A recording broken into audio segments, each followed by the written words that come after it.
গৌরাঙ্গের দুটি পদ যার ধন সম্পদ। ചൈതന്യ ചരിതാമൃതം മധ്യലീലൈ അധ്യായം 19. ഭഗവാൻ ശ്രീ ചൈതന്യ മഹാപ്രഭു ശ്രീല ரூப கோஸ்வாமிக்கு உபதேசித்தல். வృந்தாவனீயாம் ரசகேளி வார்த்தாம் காலேன லுப்தாம் நிஜசுக்திம் உத்க சஞ்சாரிய ரூபே வியதனோத் புனச பிரபுர் விதௌ பிராக் இவலோக சிருஷ்டிம்.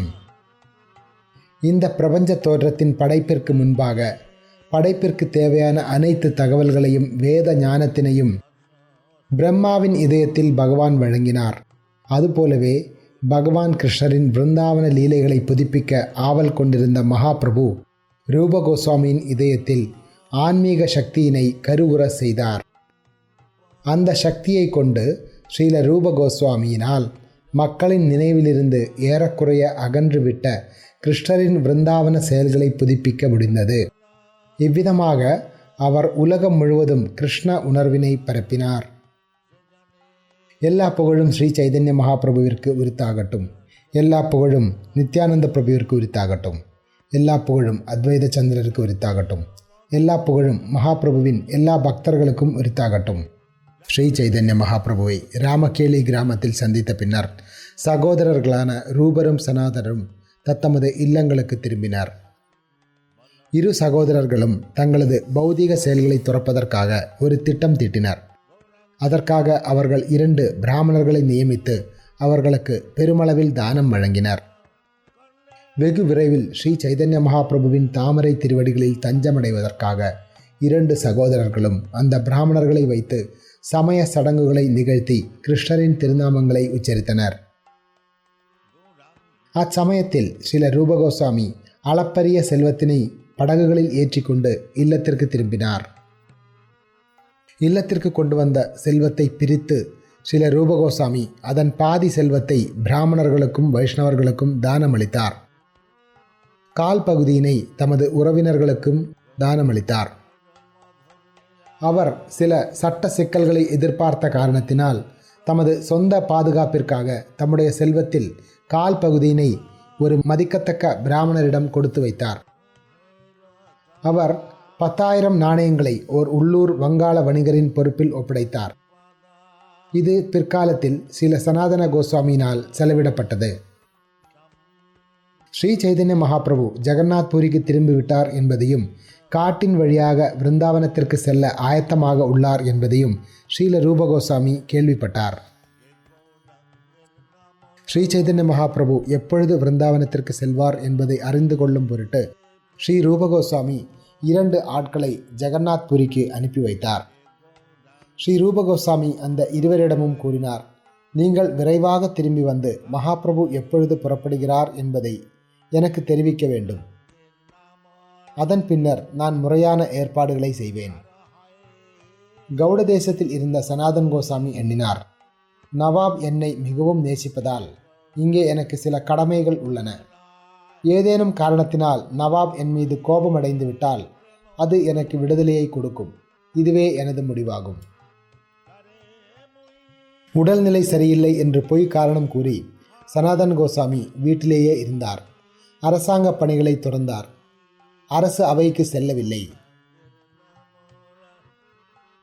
சனாதனர் வீட்டில் இருந்தபடி சாஸ்திரங்களை விவாதித்துக் கொண்டிருக்கையில் பேராசையுடன் இருந்த கணக்காளர்களும் காரியதர்சிகளும் அரசாங்க பணிகளை மேற்கொண்டனர்.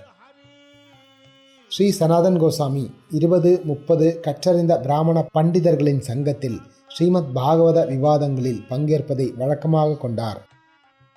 சனாதன கோஸ்வாமி ஸ்ரீமத் பாகவதத்தினை கற்றறிந்த பிராமணர்களின் சங்கத்தில் படித்து கொண்டிருந்த பொழுது ஒரு நாள் வங்காளத்தின் நவாப் தம்முடன் ஒருவரை அழைத்து கொண்டு திடீரென்று அங்கு வந்தார். நவாப் அங்கு வந்ததை கண்டவுடன் பிராமணர்களும் சனாதன கோஸ்வாமியும் எழுந்து நின்று அவரை கௌரவிப்பதற்காக ஓர் ஆசனத்தினை மரியாதையுடன் வழங்கினார். நவாப் கூறினார், நான் உங்களை பார்ப்பதற்காக வைத்தியரை அனுப்பி வைத்தேன். உங்களுக்கு எந்த நோயும் இல்லை என்று அவர் எனக்கு தகவல் தெரிவித்தார். அவரை பொறுத்தவரையில் நீங்கள் முற்றிலும் ஆரோக்கியமாக உள்ளீர். என்னுடைய பல செயல்களை நிறைவேற்றுவதற்கு நான் உங்களை சார்ந்துள்ளேன். ஆனால் நீங்களோ அரசாங்க கடமைகளை கைவிட்டு வீட்டில் அமர்ந்துள்ளீர். நீங்கள் என்னுடைய எல்லா காரியத்தையும் கெடுத்து விட்டீர்கள். உங்களுடைய நோக்கம் என்ன? என்னிடம் வெளிப்படையாக கூறுங்கள். சனாதன கோஸ்வாமி பதிலளித்தார், என்னிடம் எந்த ஒரு வேலையையும் இனிமேல் எதிர்பார்க்க வேண்டாம். நிர்வாகத்தை பார்த்து கொள்வதற்கு அன்பு கூர்ந்து வேறு யாரையேனும் ஏற்பாடு செய்யுங்கள். சனாதன கோஸ்வாமியிடம் கோபம் கொண்ட நவாப் கூறினார், உங்களுடைய மூத்த சகோதரன் கொள்ளைக்காரனைப் போல செயல்பட்டு வருகிறான். பல்வேறு ஜீவன்களை கொன்று உங்களுடைய மூத்த சகோதரன் வங்காளத்தினை நாசப்படுத்தி வருகிறான். தற்பொழுது இங்கே நீங்கள் என்னுடைய எல்லா திட்டங்களையும் நாசப்படுத்துகிறீர்கள்.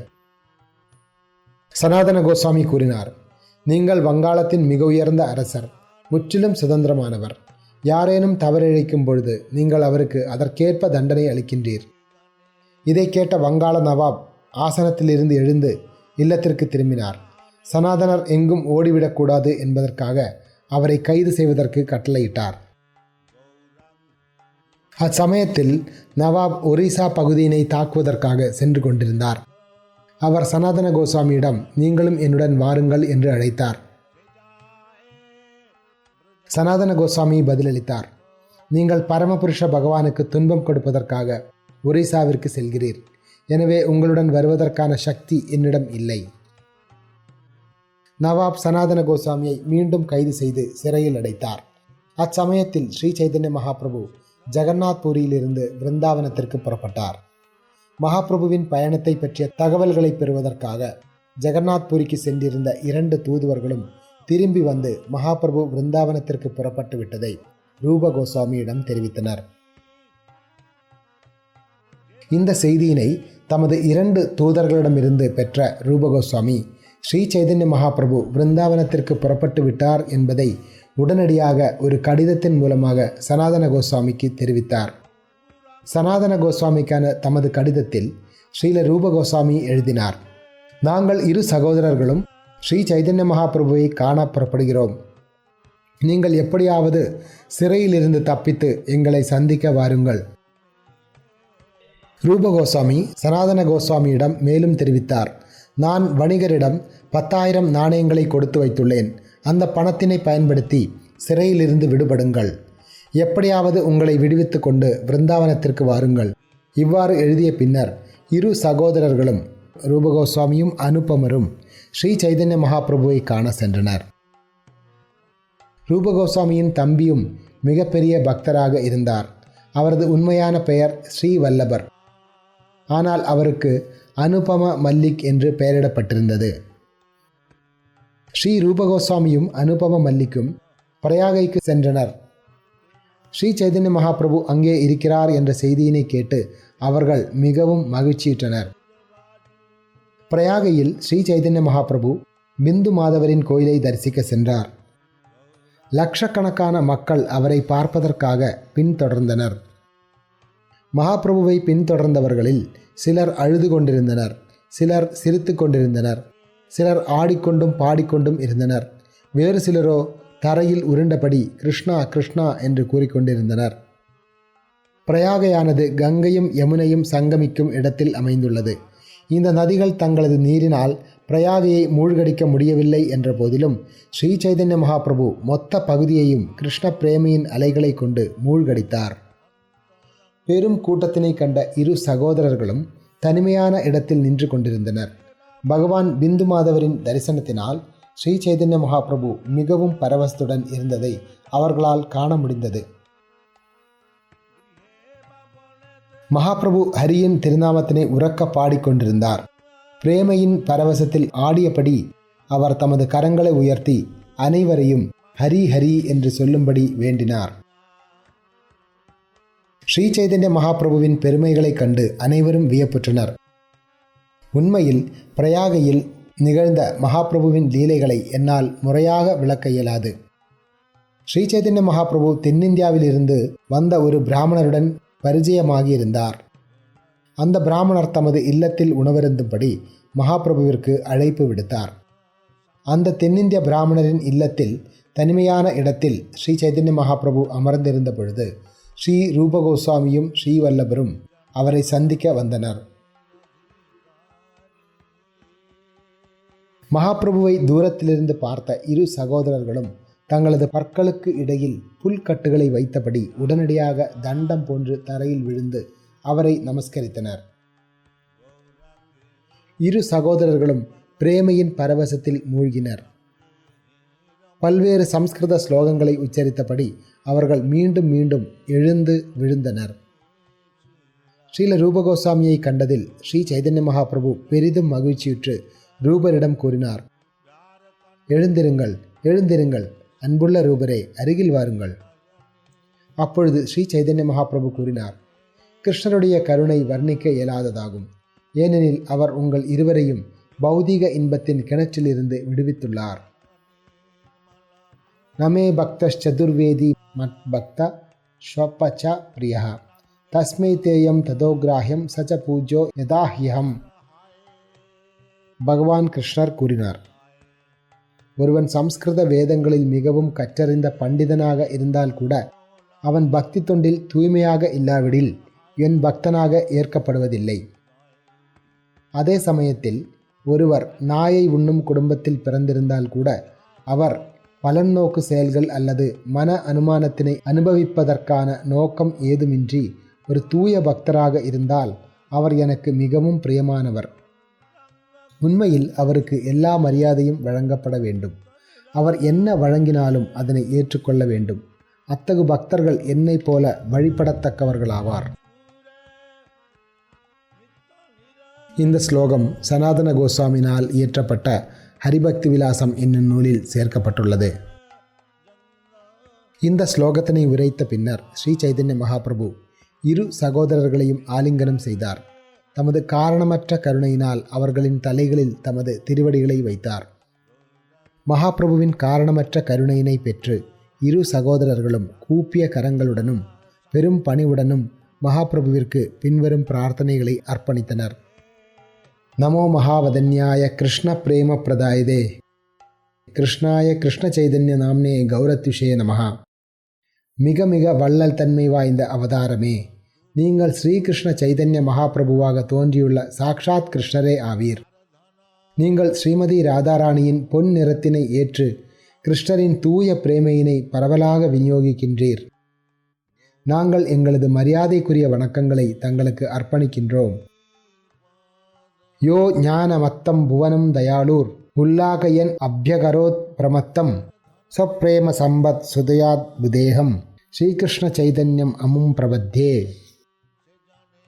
இந்த ஸ்லோகம் கோவிந்த லீலாமிர்தம் என்னும் நூலில் காணப்படுகிறது. அறியாமையினால் பைத்தியமாக இருந்த உலகையும் அவர்களுடைய நோயுற்ற நிலையிலிருந்து காப்பாற்றி பிரேமையின் சுரங்கத்திலிருந்து வரும் அமிர்தத்தினால் அவர்களை பைத்தியமாக மாற்றிய அந்த கருணை வாய்ந்த பரமபுருஷ பகவானுக்கு நாங்கள் எங்களது மரியாதைக்குரிய வணக்கங்களை அர்ப்பணிக்கின்றோம். அற்புத செயல்களை கொண்டவரான ஸ்ரீகிருஷ்ண சைதன்யர் என்னும் அந்த முழுமுதற் கடவுளிடம் நாம் பூரண சரணாகதி அடைவதாகட்டும். அதன் பின்னர் ஸ்ரீ சைதன்ய மகாபிரபு அவர்களை தமக்கு அருகில் அமர்த்தி கொண்டு வினவினார், சனாதனரை பற்றிய தகவல் ஏதேனும் உள்ளதா? ரூபகோஸ்வாமி பதிலளித்தார், சனாதனர் தற்போது உசைன் ஷாவின் அரசாங்கத்தினால் கைது செய்யப்பட்டுள்ளார். நீங்கள் கருணையுடன் அவரை காப்பாற்றினால் அவர் அந்த பந்தத்திலிருந்து விடுதலை பெற முடியும். ஸ்ரீ சைதன்ய மகாபிரபு உடனடியாக பதிலளித்தார், சனாதனர் சிறையிலிருந்து ஏற்கனவே விடுபட்டு விட்டார். வெகு விரைவில் அவர் என்னை சந்திப்பார்.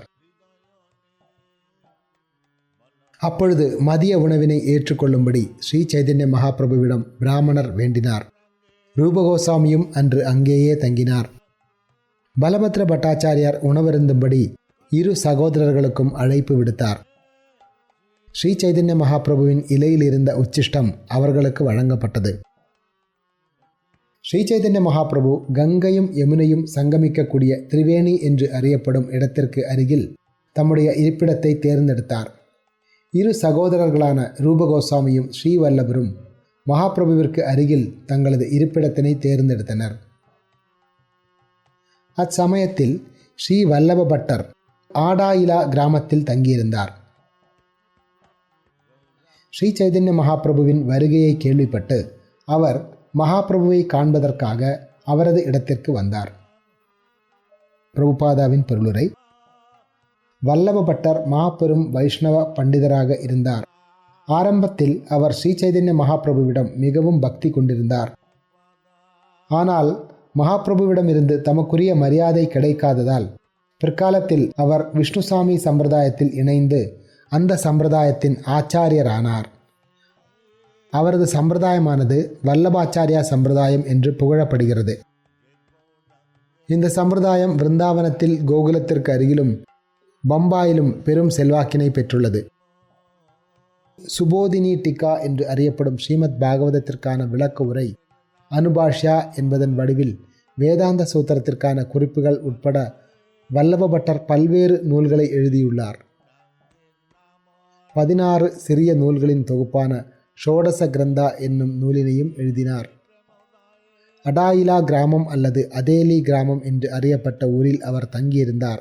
அந்த ஊர் கங்கையும் யமுனையும் சங்கமிக்கும் இடத்திற்கு அருகில் யமுனையின் பிரயாகை கரைக்கு மறுகரையில் நதியிலிருந்து சுமார் 1 மைல் தொலைவில் அமைந்திருந்தது. அங்கே வல்லப சம்பிரதாயத்தை சார்ந்த விஷ்ணு கோயில் ஒன்று இன்றும் உள்ளது.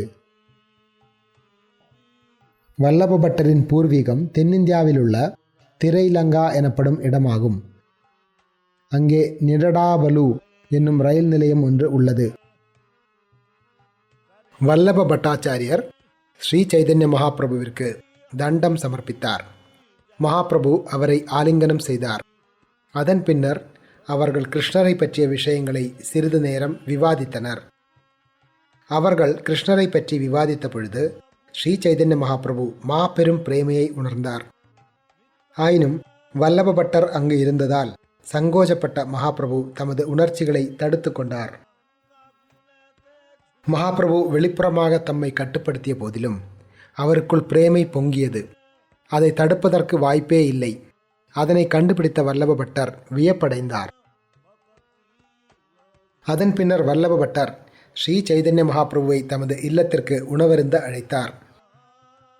மகாபிரபு அவருக்கு சகோதரர்களான ரூபரையும் வல்லபரையும் அறிமுகப்படுத்தினார். தூரத்திலிருந்தபடியே சகோதரர்களான ஸ்ரீ ரூபகோஸ்வாமியும் வல்லபரும் தரையில் சாஷ்டாங்கமாக விழுந்து பெரும் பணிவுடன் வல்லப பட்டருக்கு தண்டம் சமர்ப்பித்தனர்.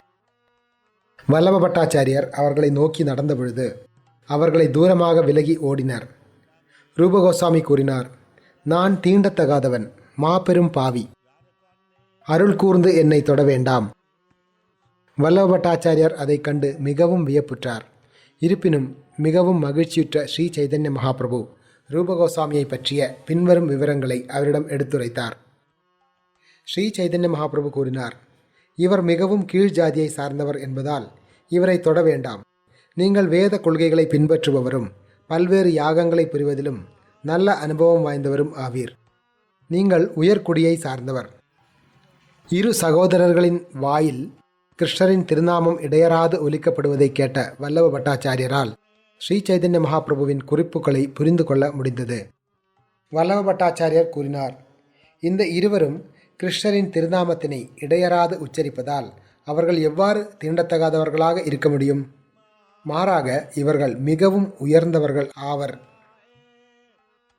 அஹோபத ஸ்வபச்சோதோ கரியான் யத் ஜிஹ்வாக்ரே வர்த்ததே நாம துப்யம் தேபுஸ்தபஸ்தே ஜுஹுவு சஸ்னுரார்யா பிரம்மானுச்சூர் நாம கிருஷ்ணந்தி ஏதே.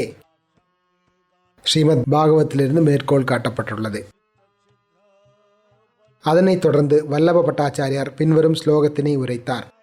எம்பெருமானே, தங்களது திருநாமத்தை எப்பொழுதும் நாவில் வைத்திருப்பவர் தீட்சை பெற்ற பிராமணரை காட்டிலும் சிறந்தவர். அவர் நாயை உண்ணும் குடும்பத்தில் பிறந்திருக்க நேர்ந்து அதனால் பௌதீக தரத்தின்படி மனிதர்களில் மிகவும் தாழ்ந்தவராக இருந்தால் கூட உண்மையில் அவர் மிகவும் புகழத்தக்கவர். இது பகவானுடைய திருநாமத்தை உச்சரிப்பதன் அற்புத பயனாகும். எனவே பகவானுடைய திருநாமத்தை உச்சரிப்பவர் வேதங்களில் கூறப்பட்டுள்ள எல்லா வகையான தவங்களையும் மாபெரும் யாகங்களையும் ஏற்கனவே செய்தவர் என்றும், எல்லா திருத்தலங்களிலும் ஏற்கனவே நீராடியவர் என்றும், எல்லா வேதங்களையும் ஏற்கனவே கற்றவர் என்றும், உண்மையான ஆரியர் என்றும் புரிந்து கொள்ளப்பட வேண்டும். பக்தனின் நிலையை பற்றி சாஸ்திரத்திலிருந்து வல்லபாச்சாரியார் மேற்கோள் காட்டுவதை கேட்டு ஸ்ரீ சைதன்ய மகாபிரபு மிகவும் திருப்தியுற்றார். அவரை பாராட்டிய மகாபிரபு பிரேமையின் பரவசத்தில் சாஸ்திரங்களிலிருந்து பல்வேறு ஸ்லோகங்களை மேற்கோள் காட்டத் தொடங்கினார். ஸ்ரீ சைதன்ய மகாபிரபு கூறினார், பக்தி தொண்டு ஒருவனது முந்தைய வாழ்வின் எல்லா பாப வினைகளையும் சாம்பலாக்கக்கூடிய கொழுந்து விட்டு எரியும் நெருப்பை போன்றதாகும். அந்த பக்தி தொண்டினால் பிராமணரின் தூய குணங்களை பெற்றிருப்பவர் கீழ்ஜாதியில் பிறவி எடுத்தல் போன்ற பாவ செயல்களின் விளைவுகளிலிருந்து நிச்சயமாக பாதுகாக்கப்படுகிறார். அவர் நாயை உண்ணும் குடும்பத்தில் பிறந்திருக்க நேர்ந்தால் கூட சான்றோர்களால் அங்கீகரிக்கப்படுகிறார். ஆனால் வேத ஞானத்தில் பண்டிதனாக இருப்பவன் ஒரு நாஸ்திகனாக இருந்தால் அவன் அங்கீகரிக்கப்படுவதில்லை. பகவத் பக்தி ஹீனஸ்ய ஜாதி சாஸ்திரம் ஜபஸ்தபா அப்ராணஸ்யேவ தேகஸ்ய மந்தனம் லோகரஞ்சனம். மிக சிறந்த குடும்பத்தில் அல்லது நாட்டில் பிறவி எடுத்தல், சாஸ்திர அறிவு, தவங்களையும் விரதங்களையும் அனுசரித்தல், வேத மந்திரங்களை உச்சரித்தல் முதலியவை பக்தி தொண்டற்ற நபரிடம் இருக்குமானால் இவை அனைத்தும் இறந்து போன உடலுக்கு செய்யப்படும் அலங்காரத்தை போன்றவை. இத்தகு அலங்காரங்கள் வெறுமனே மக்களின் கற்பனையான இன்பத்திற்கு உரியவை. மகாபிரபுவின் பரவச பிரேமையினை கண்டு வல்லப பட்டாச்சாரியார் பெரிதும் வியப்புற்றார். மேலும் பக்தி தொண்டின் சாரத்தின் மீதான மகாபிரபுவின் ஞானம், அவரது தனிப்பட்ட அழகு மற்றும் பிரபாவத்தை கண்டும் அவர் வியப்புற்றார். அதன் பின்னர் வல்லப பட்டாச்சாரியர் ஸ்ரீ சைதன்ய மகாபிரபுவையும் அவரது சகாக்களையும் ஒரு படகில் அமர்த்தி தமது இல்லத்திற்கு மதிய உணவிற்காக அழைத்து சென்றார்.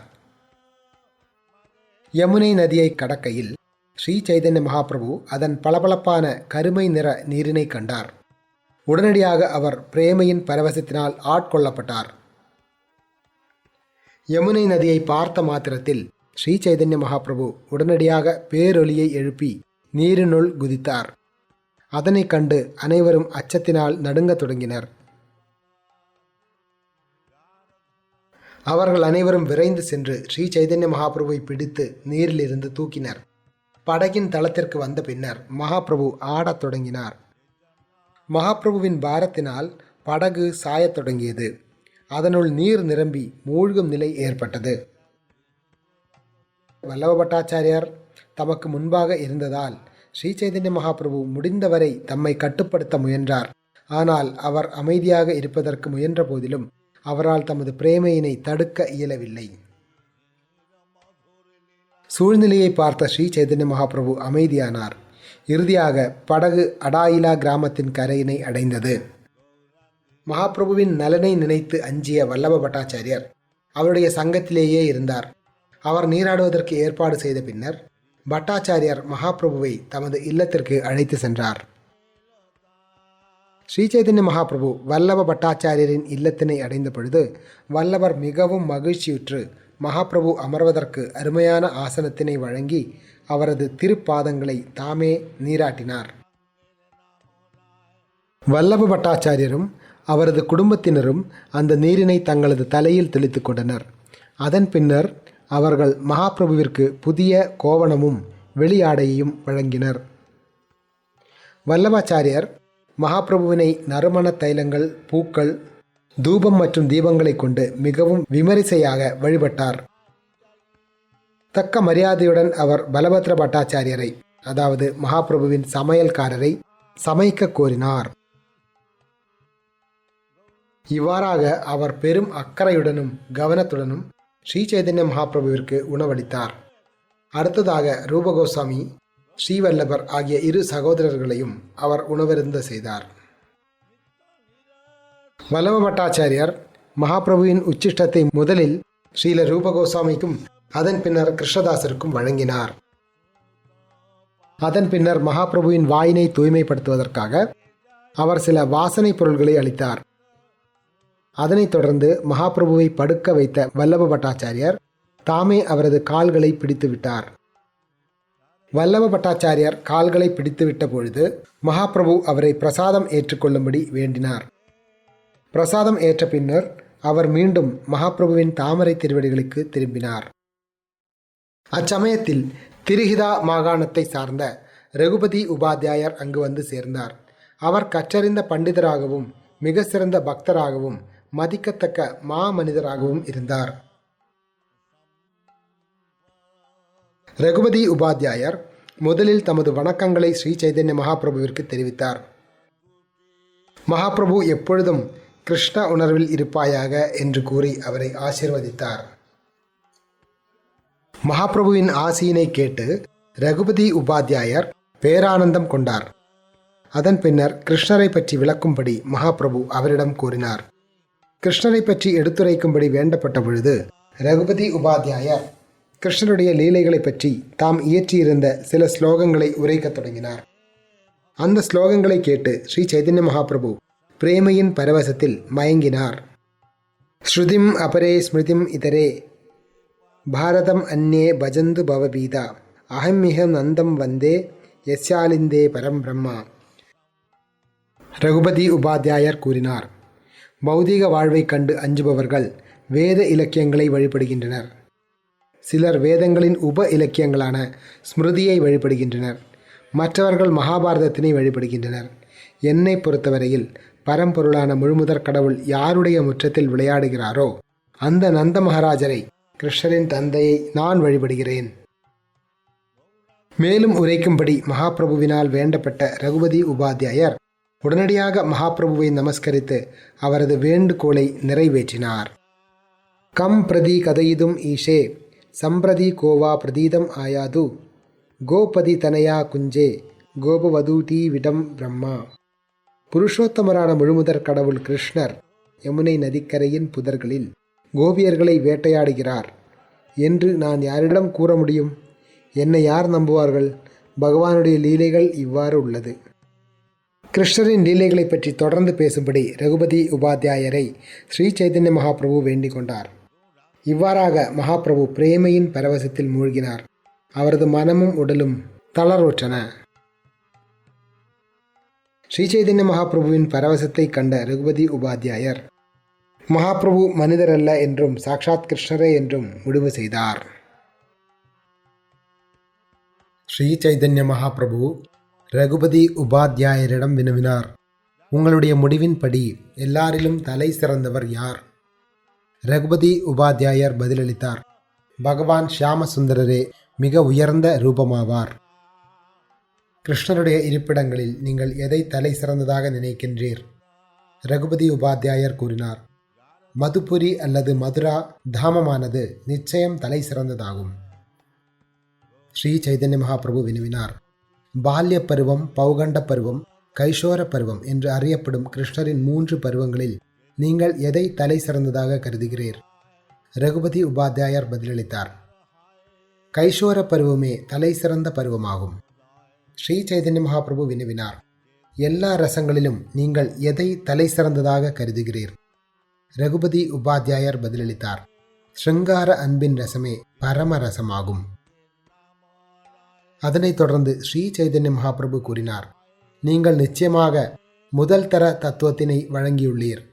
இவ்வாறு கூறிய பின்னர் அவர் தழுதழுத்த குரலில் முழு ஸ்லோகத்தினையும் உரைக்கத் தொடங்கினார். ஷியாமம் ஏவ பரம் ரூபம் புரி மது புரீவர வய கைஷோரகம் தேயம் ஆத்ய ஏவ பரோரசா. ஷியாமசுந்தரரின் ரூபமே மிக உயர்ந்த ரூபமாகும். மதுரா நகரமே மிக உயர்ந்த இருப்பிடமாகும். பகவான் கிருஷ்ணரின் கைஷோர பருவமே எப்பொழுதும் தியானத்திற்கு உரியதாகும். மாதுரிய ரசமே மிக உயர்ந்த ரசமாகும். இந்த ஸ்லோகம் பத்யாவலி என்னும் நூலில் காணப்படுகிறது. அதன் பின்னர் ஸ்ரீ சைதன்ய மகாபிரபு பிரேமையின் பரவசத்துடன் ரகுபதி உபாத்தியாயரை ஆலிங்கனம் செய்தார். ரகுபதி உபாத்தியாயரும் பிரேமையில் மூழ்கியவராக ஆடத் தொடங்கினார். ஸ்ரீ சைதன்ய மகாபிரபுவும் ரகுபதி உபாத்தியாயரும் ஆடுவதை கண்ட வல்லப பட்டாச்சாரியர் வியப்பில் உறைந்தார். அவர் தம்முடைய 2 மகன்களை அழைத்து வந்து மகாபிரபுவின் தாமரை திருவடிகளில் சாஷ்டாங்கமாக விழ செய்தார். ஸ்ரீ சைதன்ய மகாபிரபு அங்கு வந்திருப்பதை கேள்விப்பட்ட கிராமத்தினர் அனைவரும் அவரை காண வந்தனர். அவரை பார்த்ததாலேயே அவர்கள் அனைவரும் கிருஷ்ண பக்தர்களாயினர். கிராமத்தில் இருந்த எல்லா பிராமணர்களும் மகாபிரபுவிற்கு அழைப்பு விடுப்பதில் ஆவல் கொண்டிருந்தனர். ஆனால் வல்லப பட்டாச்சாரியார் அவ்வாறு செய்வதிலிருந்து அவர்களை தடுத்தார். மகாபிரபு பிரேமையில் யமுனை நதியினுள் குதித்த காரணத்தினால் வல்லப பட்டாச்சாரியார் ஸ்ரீ சைதன்ய மகாபிரபுவை அடாயிலா கிராமத்தில் தங்க வைக்க வேண்டாம் என்று முடிவு செய்தார். எனவே அவர் மகாபிரபுவை பிரயாகைக்கு அழைத்து செல்ல விரும்பினார். வல்லப பட்டர் கூறினார், யாரேனும் விரும்பினால் பிரயாகைக்கு சென்று அவருக்கு அழைப்பு விடுவிக்கலாம். இவ்விதமாக அவர் மகாபிரபுவை தம்முடன் அழைத்து கொண்டு பிரயாகைக்கு புறப்பட்டார். வல்லப பட்டாச்சாரியர் யமுனை நதியினை தவிர்த்து கங்கையின் வழியாக மகாபிரபுவை ஒரு படகில் அமர வைத்து பிரயாகைக்கு அழைத்து வந்தார். பிரயாகையில் இருந்த பெரும் கூட்டத்தினால் ஸ்ரீ சைதன்ய மகாபிரபு தசாஸ்வமேத படித்துறை என்று அறியப்படும் இடத்திற்கு சென்றார். அங்குதான் மகாபிரபு ஸ்ரீ ரூப கோஸ்வாமிக்கு உபதேசம் செய்து பக்தி தொண்டின் தத்துவத்தில் அவருக்கு சக்தி அளித்தார். பகவான் கிருஷ்ணரை பற்றிய தத்துவங்கள், பக்தி தொண்டை பற்றிய தத்துவங்கள், ராதைக்கும் கிருஷ்ணருக்கும் இடையிலான மாதுரிய அன்பில் நிறைவு பெறும் தெய்வீக ரசங்களை பற்றிய தத்துவங்கள் ஆகியவற்றின் இறுதி எல்லையினை ஸ்ரீ சைதன்ய மகாபிரபு ஸ்ரீல ரூபகோசாமிக்கு கற்றுக் கொடுத்தார். இறுதியில் அவர் ஸ்ரீமத் பாகவதத்தின் சித்தாந்தத்தினை ரூபகோசாமியிடம் எடுத்துரைத்தார். ஸ்ரீ சைதன்ய மகாபிரபு தாம் ராமானந்த ராயரிடமிருந்து கேட்ட அனைத்து சித்தாந்தங்களையும் ரூபகோஸ்வாமிக்கு கற்றுக் கொடுத்து அவற்றினை புரிந்து கொள்வதற்கு உண்டான சக்தியையும் கொடுத்தார். ரூபகோஸ்வாமியின் இதயத்தினுள் நுழைந்து எல்லா தத்துவ முடிவுகளையும் முறையாக புரிந்து கொள்வதற்கு உரிய சக்தியினை ஸ்ரீ சைதன்ய மகாபிரபு அவருக்கு அளித்தார். மகாபிரபு அவரை ஓர் அனுபவம் வாய்ந்த பக்தராக மாற்றினார். அவரது தத்துவ முடிவுகள் சீட பரம்பரையின் தீர்ப்புகளுடன் முற்றிலும் பொருந்துபவையாக ஆக்கினார். இவ்வாறாக ஸ்ரீ சைதன்ய மகாபிரபுவினால் ஸ்ரீ ரூபகோஸ்வாமி நேரடியாக சக்தி அளிக்கப்பட்டார்.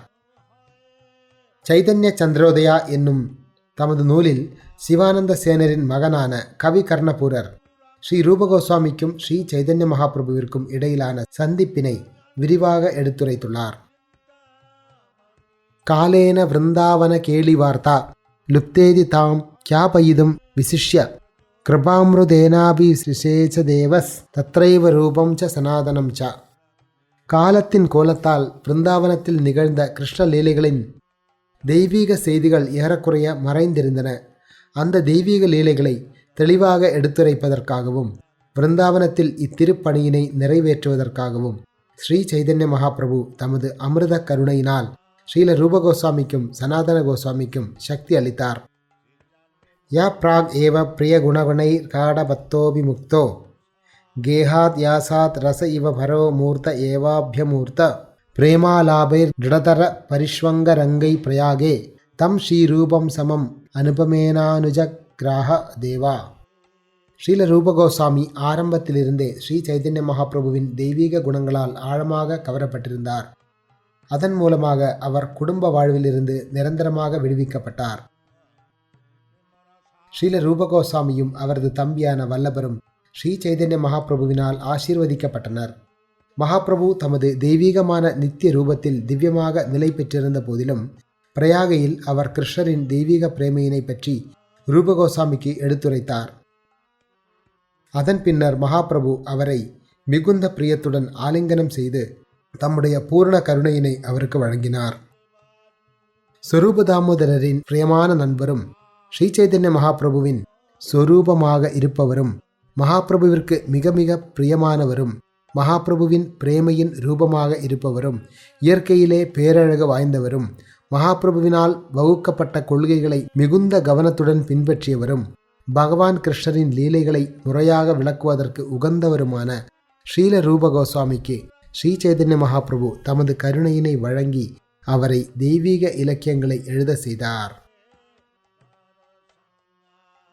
இவ்வாறாக புலவரான கவி கர்ணபூரர் ஸ்ரீல ரூபகோஸ்வாமியின் குணங்களை பல்வேறு இடங்களில் விளக்கியுள்ளார்.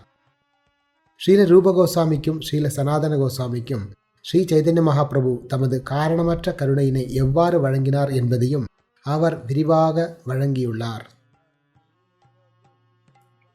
ஸ்ரீல ரூபகோஸ்வாமியும் சனாதன் கோஸ்வாமியும் ஸ்ரீ சைதன்ய மகாபிரபுவின் மிக சிறந்த பக்தர்கள்.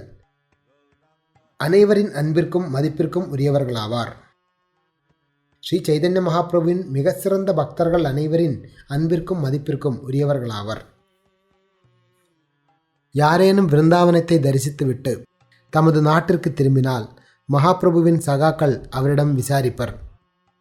பிருந்தாவனத்திலிருந்து திரும்புவோரிடம் அந்த பக்தர்கள் வினவுவர், ரூபரும் சனாதனரும் பிருந்தாவனத்தில் எவ்வாறு உள்ளனர்?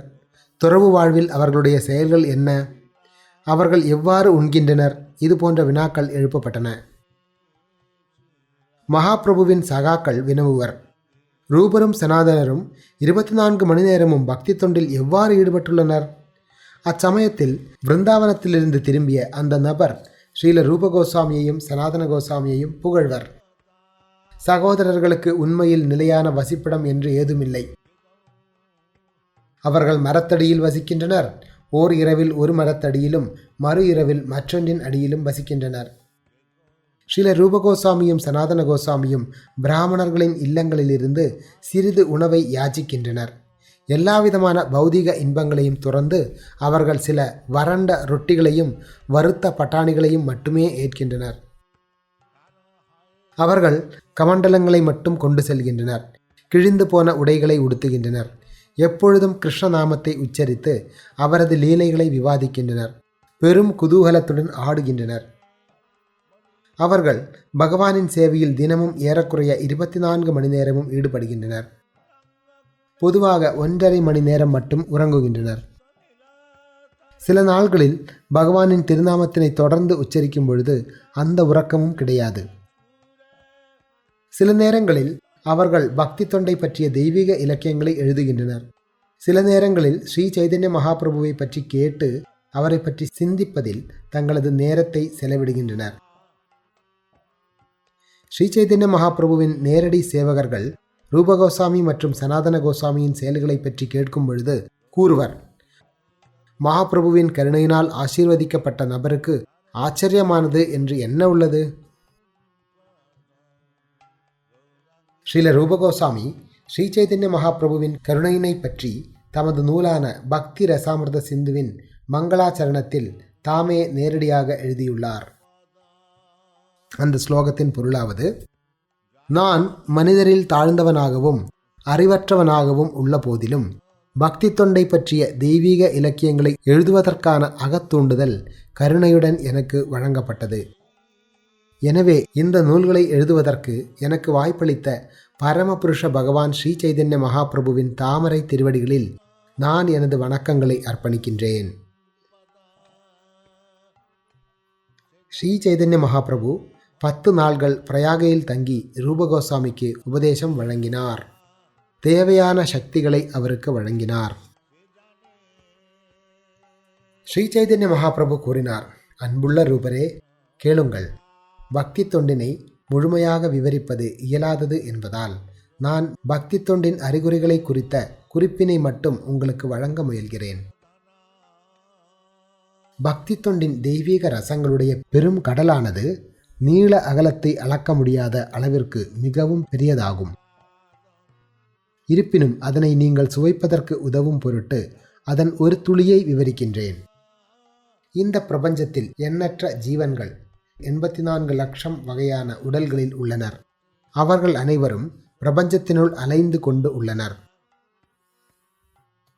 உயிர்வாழியின் நீள அகலமானது முடியின் நுனியில் 10,000ல் 1 பங்கு என்று விளக்கப்பட்டுள்ளது. இதுவே உயிர்வாழியின் சூக்ஷ்மமான உண்மை நிலையாகும். முடியின் நுனியை 100 பகுதிகளாக பிரித்து அதன் ஒரு பகுதியினை மீண்டும் 100 பகுதிகளாக பிரித்தால் அந்த மிகச்சிறிய பகுதியானது எண்ணிலடங்காத உயிர்வாழிகளின் ஒன்றின் அளவாகும். அவை அனைத்தும் சித்கண, அதாவது ஆன்மீக துகள்கள். அவை ஜடம் அல்ல. முடியின் நுனியினை 100 பகுதிகளாக பிரித்து அந்த ஒரு பகுதியினை மீண்டும் 100 பிரிவுகளாக பிரித்தால் அந்த 10,000ன் 1 பங்கு அளவானது உயிர்வாழியின் அளவாகும். இது முக்கியமான வேத மந்திரங்களின் தீர்ப்பாகும். பகவான் கிருஷ்ணர் கூறுகிறார், சூக்ஷ்மமானவற்றில் நான் ஜீவன், சூக்ஷ்மானாம் அப்யகம் ஜீவா.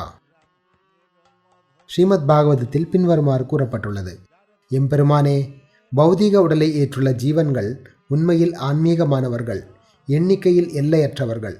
இருப்பினும் அவர்கள் எங்கும் வீற்றிருப்பவர்களாக இருப்பார்களேயானால் உங்களது கட்டுப்பாட்டின் கீழ் இருப்பது என்னும் கேள்விக்கு இடம் இருக்காது.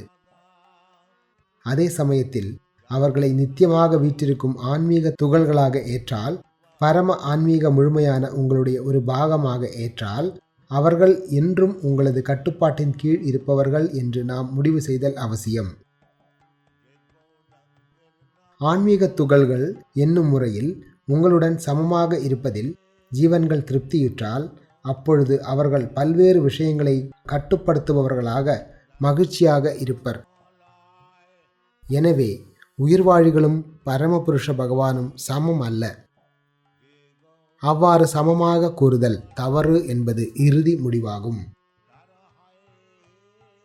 எல்லையற்ற கட்டுண்ட உயிர்வாழிகளை 2 பிரிவுகளாக பிரிக்கலாம். அசைவன, அசையாதவன. அசையக்கூடிய உயிரினங்களுக்கு மத்தியில் பறவைகள், நீர்வாழ்வன, மிருகங்கள் என்று 3 பிரிவுகள் உள்ளன. அவர்களுக்கு மத்தியில் மனிதர்கள் என்று அறியப்படும் உயிரினம் மிக குறைந்த எண்ணிக்கையில் உள்ளது. அந்த பிரிவினை மேலும் பல பிரிவுகளாக பிரிக்கலாம். ஏனெனில் மிலேச்சர்கள், புலிந்தர்கள், பௌத்தர்கள், சபரர்கள் முதலிய பண்பாடற்ற மனிதர்கள் பலர் உள்ளனர். மனிதர்களுக்கு மத்தியில் வேத கொள்கைகளை பின்பற்றுபவர்கள் நாகரீகமடைந்தவர்களாக கருதப்படுகின்றனர். அவர்களுக்கு மத்தியில் ஏறக்குறைய பாதி பேர் அக்கொள்கைகளுக்கு எதிரான எல்லாவித பாவ செயல்களையும் செய்து கொண்டு உதட்டளவில் வேதங்களை பின்பற்றுபவர்களாக உள்ளனர். அத்தகு மக்கள் ஒழுக்க நெறிகளை பொருட்படுத்துவதில்லை. வேத ஞானத்தை பின்பற்றுபவர்களுக்கு மத்தியில் பெரும்பாலான மக்கள் பாவ புண்ணியங்களை வேறுபடுத்தி பலநோக்கு செயல்களை பின்பற்றுபவர்களாக உள்ளனர். அத்தகு உண்மையான கர்மிகள் பலருக்கு மத்தியில் யாரேனும் ஒருவர் உண்மையான ஞானியாக இருக்கலாம். அத்தகு கோடிக்கணக்கான ஞானிகளுக்கு மத்தியில் ஒருவன் உண்மையாக முக்தி அடையலாம். அத்தகு கோடிக்கணக்கான முக்தர்களுக்கு மத்தியில் பகவான் கிருஷ்ணரின் ஒரு தூய பக்தனை காண்பது மிகவும் அரிதானதாகும். பகவான் கிருஷ்ணரின் பக்தன் ஆசையற்றவனாக இருப்பதால் அவன் அமைதியானவனாக உள்ளான். கர்மிகள் பௌதீக இன்பத்திற்கு ஆசைப்படுகின்றனர். ஞானிகள் முக்திக்கு ஆசைப்படுகின்றனர். யோகிகள் பௌதீக சித்திக்கு ஆசைப்படுகின்றனர். எனவே அவர்கள் அனைவரும் காமிகளாக உள்ளனர். அவர்களால் அமைதியாக இருக்க முடியாது. கிருஷ்ண பக்த நிஷ்காம அத ஏவ சாந்தா புக்தி முக்தி சித்தி காமி சகலி அசாந்தா முக்தானாம் அபிசித்தானாம் நாராயண பராயணः சுதுர்லப பிரசாந்தாத்மா கோடிஸ்வபி மகாமுனி. மாமுனிவரே, அறியாமையிலிருந்து விடுபட்டு பௌதீகமாக முக்தி பெற்றுள்ள கோடிக்கணக்கான மக்களிலும் ஏறக்குறைய பக்குவத்தை அடைந்துவிட்ட கோடிக்கணக்கான சித்தர்களிலும் நாராயணரின் ஒரு தூய பக்தரை காண்பது மிக மிக அரிதானதாகும். அத்தகு பக்தர் மட்டுமே உண்மையில் முற்றிலும் திருப்தியுற்று அமைதியாக இருப்பவர். பிரம்மாண்ட பிரமித கோண பாக்யவான் ஜீவா குரு கிருஷ்ண பிரசாதே பாய பக்தி லதா பீஜா. எல்லா உயிர்வாழ்களிலும் தத்தமது கர்மத்தின் அடிப்படையில் பிரபஞ்சம் முழுவதும் தெரிந்து கொண்டுள்ளனர். அவர்களில் சிலர் மேலுலகங்களுக்கு உயர்த்தப்படுகின்றனர், சிலர் கீழுலகங்களுக்கு செல்கின்றனர். அவ்வாறு அலையக்கூடிய கோடிக்கணக்கான ஜீவன்களில் எவனொருவன் மிகவும் பாக்கியசாலியாக உள்ளானோ அவன் கிருஷ்ணரின் கருணையினால் உண்மையான ஆன்மீக குருவுடன் தொடர்பு கொள்வதற்கான வாய்ப்பினை பெறுகிறான். கிருஷ்ணர், ஆன்மீக குரு ஆகிய இருவரின் கருணையினால் அவன் பக்தி தொண்டு என்னும் கொடியின் விதையினை பெறுகிறான். பக்தி தொண்டியின் விதையினை பெறுபவன் அதனை தனது இதயத்தில் விதைத்து ஒரு தோட்டக்காரனாகி அதனை முறையாக கவனித்து கொள்ள வேண்டும். ஸ்ரவணம் மற்றும் கீர்த்தனத்தின் மூலமாக அவன் படிப்படியாக அந்த விதைக்கு நீர் ஊற்றினால் விதையானது முளைக்கத் தொடங்கும். பக்திலதா பீஜத்திற்கு நீரூற்றுகையில் அந்த விதை முளைத்து கொடியாகி படிப்படியாக வளர்ந்து பிரபஞ்சத்தின் அடுக்குகளை ஊடுருவி சென்று ஆன்மீக உலகத்திற்கும் பௌதீக உலகத்திற்கும் இடையிலுள்ள விரஜா நதியினை கடந்து செல்கிறது. அது பிரம்மஜோதி இருக்கக்கூடிய பிரம்மலோகத்தினை அடைகிறது. அந்த மண்டலத்தையும் ஊடுருவி சென்று அஃது ஆன்மீக வானத்தையும் ஆன்மீக உலகமான கோலோக விருந்தாவனத்தையும் அடைகிறது. இதயத்தில் நிலை பெற்று ஸ்ரவண கீர்த்தனத்தினால் நீரூற்றப்படும் பக்தி கொடியானது மேன்மேலும் வளர்ந்து ஆன்மீக வானின் மிக உயர்ந்த பகுதியான கோலோக விருந்தாவனத்தை அடைகிறது. கிருஷ்ணர் நித்தியமாக வீற்றுள்ள அந்த லோகத்தின் அந்த பக்தி கொடி கிருஷ்ணரின் தாமரை திருவடிகள் என்னும் கற்பக மரத்திடம் புகலிடம் பெறுகிறது. கொடியானது கோலோக விருந்தாவனத்தில் மேலும் பரவுகிறது. அங்கே அந்த கிருஷ்ண பிரேமை என்னும் பழத்தினை உற்பத்தி செய்கிறது. தோட்டக்காரர் ஜட உலகத்தில் உள்ள போதிலும் அவர் ஸ்ரவணம் கீர்த்தனம் முதலிய நீரினை கொடிக்கு தொடர்ந்து தெளிக்கின்றார். ஜட உலகில் பக்தி தொண்டின் கொடியினை வளர்க்கும் பக்தன் ஒரு வைஷ்ணவரின் திருவடிகளுக்கு அபராதம் இழைத்தால் அந்த அபராதமானது கொடியினை வேரோடு பிடுங்கி அதனை அழிக்கக்கூடிய மதம் பிடித்த யானைக்கு ஒப்பிடப்படுகிறது. இதனால் கொடியின் இலைகள் காய்ந்துவிடும். தோட்டக்காரர் கொடியை சுற்றி வேலிகள் அமைத்து அபராதங்கள் என்னும் சக்தி வாய்ந்த யானையின் பிரவேசனத்தினை தடுத்து கொடியினை பாதுகாக்க வேண்டும். சில நேரங்களில் பௌதீக இன்பத்திற்கான விருப்பங்கள், ஜட உலகிலிருந்து முக்தி பெறுவதற்கான விருப்பம் முதலிய தேவையற்ற கலைகள் பக்தி தொண்டின் கொடிக்கு அருகில் வளரலாம். அத்தகு தேவையற்ற கலைகளின் வகைகள் எண்ணற்றவை. பக்தி கொடியுடன் வளரக்கூடிய சில தேவையற்ற கலைகளாவன: பக்குவமடைய முயல்பவர்களுக்கு ஒவ்வாத நடத்தை, நிஷித்தாச்சாரா; குட்டிநாட்டி, கபடத்தனமான நடத்தை; ஜீவஹிம்சா, மிருகவதை; லாபா, பௌதீக லாப கணக்கு; பூஜா, பௌதீக புகழ்; பிரதிஷ்டாதி, பௌதீக முக்கியத்துவம். இவை அனைத்தும் தேவையற்ற கலைகளாகும். பக்தி கொடியையும் இதர கலைகளையும் வேறுபடுத்தாவிடில் பக்தி கொடிக்கு ஊற்றப்படும் நீரை பெற்று கலைகள் ஊட்டம் பெற்றுவிடும். பக்தி கொடியின் வளர்ச்சி தடைப்பட்டுவிடும். தேவையற்ற கலை உண்மையான கொடிக்கு அருகில் வளர்வதை பார்த்த மாத்திரத்தில் புத்திசாலி பக்தன் அதனை உடனடியாக வெட்டிவிட வேண்டும். அப்பொழுது பக்திலதா என்னும் உண்மையான கொடி நன்றாக வளர்ச்சி பெற்று முழுமுதற் கடவுளின் திருநாட்டிற்கு திரும்பி கிருஷ்ணரின் தாமரை திருவடிகளில் புகலிடம் பெறுகிறது. பக்தி தொண்டின் பழம் பழுத்து கீழே விழும் பொழுது தோட்டக்காரர் அந்த பழத்தினை சுவைக்கின்றார். இவ்வாறாக அவர் பக்தி கொடியினை சாதகமாக எடுத்துக்கொண்டு கோலோக விருந்தாவனத்தில் கிருஷ்ணரின் தாமரை திருவடிகளில் கற்பக மரத்தினை அடைகிறார். அந்த கற்பக மரத்துடன் ஒப்பிடப்படும் பகவானின் தாமரை திருவடிகளுக்கு பக்தர் சேவை செய்கிறார். மாபெரும் ஆனந்தத்துடன் அவர் பிரேமை என்னும் பழத்தின் ரசத்தினை சுவைத்து நித்தியமான இன்பத்தினை அடைகிறார். கோலோக விருந்தாவனத்தில் பக்தி தொண்டின் பழத்தினை சுவைப்பதே வாழ்வின் மிக உயர்ந்த பக்குவ நிலையாகும். அத்தகு பக்குவ நிலையின் முன்பாக அறம், பொருள், இன்பம், வீடு ஆகிய நாற்பொருட்களும் மிகவும் அற்பமானவையாக காணப்படுகின்றன. ருத்தா சித்தி விரஜ விஜயிதா சத்ய தர்ம சமாதிர் பிரம்மானந்தோ குரு ரவி சமத்காரயத் ஏவ தாவத் யாவத் பிரேம்னாம் மதுரிபு வசீகார சித்தௌஷதீனாம் கந்தோபியந்த கரண சரணீபாந்ததாம் ந பிரயாதி. பகவான் கிருஷ்ணரை இதயத்தினுள் கட்டுப்படுத்தக்கூடிய தலை சிறந்த மூலிகையான தூய கிருஷ்ண பிரேமையின் துளியளவு நறுமணத்தினை பெறாதவரை சித்திகள், பிராமண பக்குவ நிலை, அதாவது சத்யா, க்ஷமா, திதிக்ஷா முதலியவைகள், யோகிகளின் சமாதி, ஒருமைவாதிகளால் அனுபவிக்கப்படும் பிரம்மானந்தம் முதலிய பௌதீக பக்குவங்களின் வளங்கள் அற்புதமானவையாக தோன்றுகின்றன. தூய பக்தி தொண்டில் நிலை பெறுபவன் பிரேமையினை வளர்க்கின்றான். எனவே தூய பக்தி தொண்டின் அறிகுறிகளில் சிலவற்றினை நான் விளக்குகிறேன். அந்யாபிலாஷிதா சூன்யம் ஞான கர்மாதி அனாவிரதம் அனுகூல்யேன கிருஷ்ணானுசீலனம் பக்திருத்தமா. முதல் தரமான பக்தி தொண்டினை வளர்க்கும் பொழுது ஒருவன் எல்லாவிதமான பௌதீக ஆசைகள், அருவவாத கொள்கையினால் அடையப்படும் ஞானம், பலன் நோக்கு செயல்கள் முதலியவற்றிலிருந்து விடுபட்டிருக்க வேண்டியது அவசியம். பக்தன் கிருஷ்ணனுடைய விருப்பத்திற்கு ஏற்றாற்போல அவருக்கு அனுகூலமான விதத்தில் இடையறாது சேவை செய்ய வேண்டும். இந்த ஸ்லோகம் பக்திர சாமர்த்த சிந்துவில் காணப்படுகிறது. தூய பக்தன் கிருஷ்ணருக்கு சேவை செய்வதை தவிர வேறு எந்த ஆசையும் வளர்க்கக்கூடாது. அவன் தேவர்களையோ பௌதீக நபர்களையோ வழிபடக்கூடாது. அவன் கிருஷ்ண உணர்வற்ற செயற்கையான அறிவினை வளர்க்கக்கூடாது. அவன் கிருஷ்ண உணர்வின் செயல்களை தவிர வேறு எந்த செயல்களிலும் தன்னை ஈடுபடுத்தக்கூடாது. அவன் தனது தூய்மைப்படுத்தப்பட்ட புலன்களை பகவானின் தொண்டில் ஈடுபடுத்த வேண்டும்.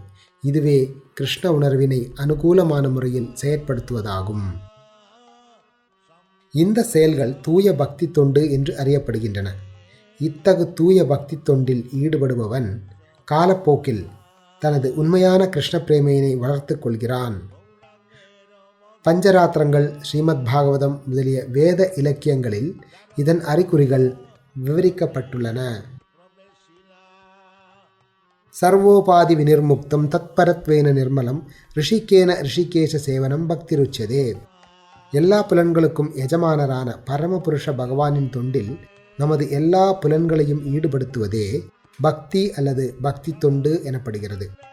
ஆன்மீக ஆத்மா அவ்வாறு பரமனுக்கு தொண்டாற்றுகையில் எல்லா பௌதீக அடையாளங்களிலிருந்தும் விடுதலை, தூய்மையான புலன்கள் ஆகிய 2 உபவிளைவுகள் தோன்றுகின்றன. மத் குணம் ஸ்ருதி மாத்திரேன மயி சர்வ குஹாஷயே மனோகதிர் அவிச்சின்ன யதா கங்காம்போ சோம்புதௌ. எவ்வாறு கங்கையின் தெய்வீக நீர் தடையின்றி கடலை நோக்கி செல்கின்றதோ அதுபோல என் பக்தர்கள் என்னை பற்றி செவியுறும் பொழுது அவர்களது மனம் அனைவரின் இதயத்திலும் வசிக்கும் என்னிடம் வருகிறது. லக்ஷணம் பக்தி யோகஸ்ய நிர்குணஸ்ய ஹிதாஹிருதம் அஹைதுயவஹித யா பக்தி புருஷோத்தமே. இவையே முழுமுதற் கடவுளான புருஷோத்தமருக்கு செய்யப்படும் தெய்வீக அன்பித்தொண்டின் அறிகுறிகளாகும்.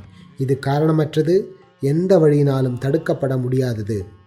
சாலோக்கிய சாஷ்டி சாமீபிய சாருபியைக்கியத்துவமத்புத தீயமானாம் ந கிருஹ்ணந்தி வினாமத் சேவனம் ஜனா.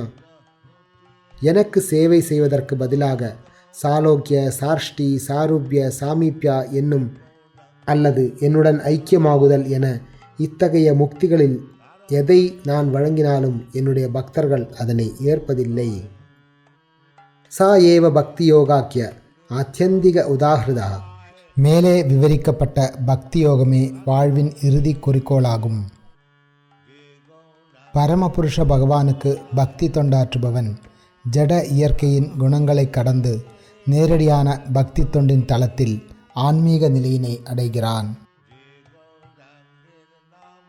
பௌதிக இன்பம் அல்லது பௌதிக முக்திக்கான ஆசையினால் பாதிக்கப்பட்டிருப்பவன் வழக்கமான விதிமுறைகளின் அடிப்படையில் பக்தி தொண்டினை நிறைவேற்றினால் கூட பகவானின் தூய பிரேமையின் தளத்திற்கு எழுச்சி பெற முடியாது.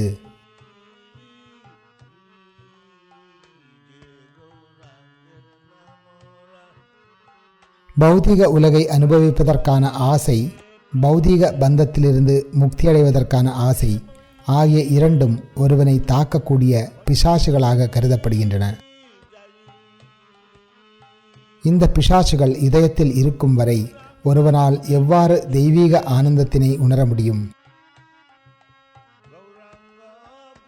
இந்த 2 பிசாசுகளும் இதயத்தினுள் இருக்கும் வரை பக்தி தொண்டின் தெய்வீக ஆனந்தத்தினை அனுபவிப்பது சாத்தியமே இல்லை.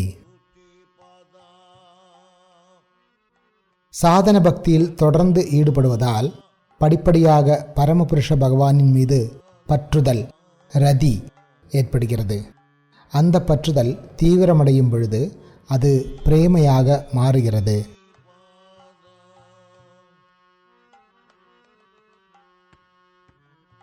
பிரேமை வெவ்வேறு நிலைகளுக்கு படிப்படியாக வளர்ச்சி பெறும் பொழுது தோன்றும் அம்சங்கள் ஸ்னேகா, மானா, பிரணயா, ராகா, அனுராகா, பாவா, மகாபாவா.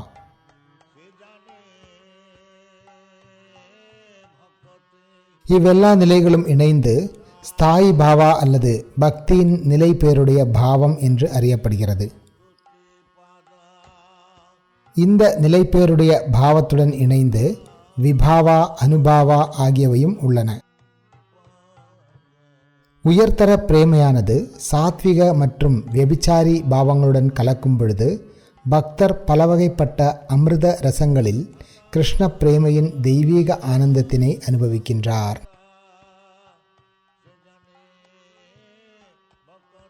இந்த ரசங்கள் தயிர், கல்கண்டு, நெய், மிளகு, கற்பூரம் ஆகியவற்றின் கலவையைப் போன்று இனிய அமிர்தமாக மிகுந்த சுவையுடன் உள்ளன.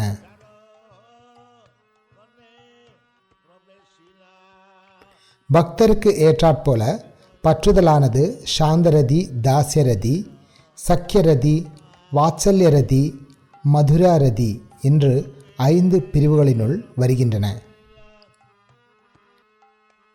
இந்த 5 பிரிவுகள் புருஷோத்தமரான முழுமுதற் கடவுளிடம் பக்தர்கள் கொண்டுள்ள வெவ்வேறு பற்றுதல்களிலிருந்து உருவாகின்றன.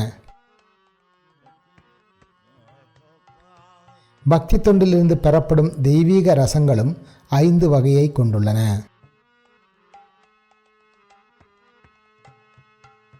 பரமபுருஷ பகவானுடன் அனுபவிக்கப்படும் 5 முக்கியமான தெய்வீக ரசங்கள் சாந்தம், தாஸ்யம், சக்கியம், வாத்சல்யம் மற்றும் மாதுரியம். பக்தி ரசாமிர்த சிந்துவில் கூறியுள்ளபடி 5 நேரடி ரசங்களுடன் இணைந்து 7 மறைமுக ரசங்களும் உள்ளன. அவையாவன நகை, வியப்பு, வீரம், கருணை, சினம், இளிவரல் மற்றும் அச்சம்.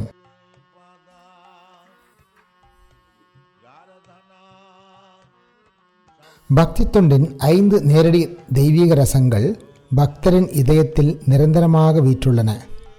7 மறைமுக ரசங்களோ சில குறிப்பிட்ட சூழ்நிலைகளின் கீழ் திடீரென்று தோன்றி மிகவும் சக்தி வாய்ந்தவையாக வெளிப்படுகின்றன.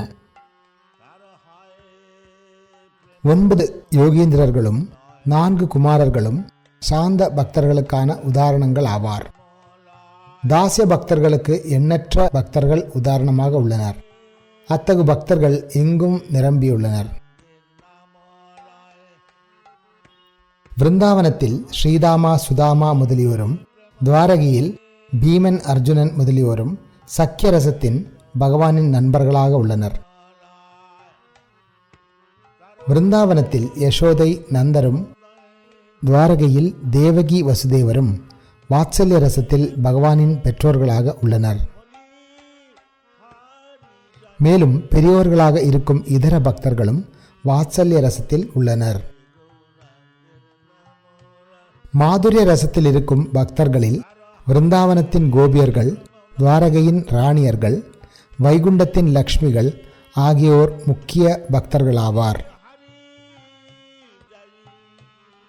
இந்த பக்தர்கள் எண்ணிலடங்காதவர்கள். கிருஷ்ணரின் மீதான ரதி பற்றுதல் 2 பிரிவுகளாக பிரிக்கப்படுகிறது. ஒன்று ஐஸ்வர்ய ஞானத்துடன் கூடிய ரதி, மற்றொன்று அத்தகு கலவையற்ற தூய ரதி. கோகுல விருந்தாவனத்தில் ஐஸ்வர்ய ஞானம் கலக்காத தூய ரதி காணப்படுகிறது. மதுரா, துவாரகை ஆகிய 2 நகரங்களிலும் வைகுண்டத்திலும் ஐஸ்வர்ய ஞானத்துடன் கூடிய ரதி பிரதானமாக உள்ளது. ஐஸ்வர்ய ஞானம் பிரதானமாக இருக்கும் பொழுது பிரேமை சற்று குன்றிய நிலையில் காணப்படுகிறது. இருப்பினும் ஐஸ்வர்ய ஞானமற்ற தூய பக்தியில் கிருஷ்ணரின் எல்லையற்ற சக்திகளை பார்த்தாலும் பக்தன் தன்னை கிருஷ்ணருக்கு சமமானவனாகவே கருதுகிறான். சாந்த தாஸ்ய ரசங்களில் சில நேரங்களில் பகவானின் ஐஸ்வர்யமானது முக்கியமான தூண்டுதலாக செயல்படுகிறது. ஆனால் சக்கிய, வாத்சல்ய, மாதுரிய ரசங்களோ அந்த ஐஸ்வர்யத்தினால் குறைக்கப்படுகின்றன.